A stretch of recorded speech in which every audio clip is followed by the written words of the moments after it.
Have you ever met someone who didn't just enter your life, but became it? Ayaan stared at the old diary page. The date read, February 14th, 3 years ago. Only one word was written on it. Maha. That day, Lahore was wrapped in its coldest winter in years. Ayaan sat buried in the university library, wrestling with a thesis that always seemed to win. The chair across from him was empty, until the moment that changed everything. A book slipped from someone's hands and hit the table. It wasn't a loud sound, but Ayaan looked up. Maha stood there, deep brown eyes, a half-open book pressed to her chest, and a smile that said, "I'm sorry," without a single word leaving her lips. Ayaan picked up the book and handed it back. She said thank you. That was it, except it wasn't. She came back the next day, same table, same chair. Ayaan told himself it was a coincidence. On the third day, when she walked in and smiled at him like she already knew him, Ayaan understood something quietly, deep in his chest. Some things are never a coincidence. They started talking, first about books, then about dreams, then about the kind of things people don't usually say out loud to anyone. Maha laughed with her whole face. When something moved her, her eyes went still before she spoke, like she was choosing every word carefully, like words mattered to her.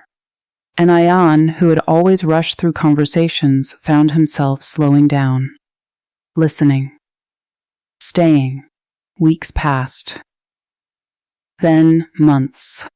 They would sit in that library long after it should have closed, the security guard pretending not to notice them. They'd walk home in the dark, taking the longer route without ever admitting why. They knew each other's coffee orders, each other's fears, each other's silences. But neither of them said the word, because some feelings are too large for words, and some people are too afraid of ruining the only beautiful thing in their life. Then one evening, Maha told him she was leaving. A scholarship. London. 6 months. Ayaan smiled and said, "That's amazing." He meant it. And it broke him completely.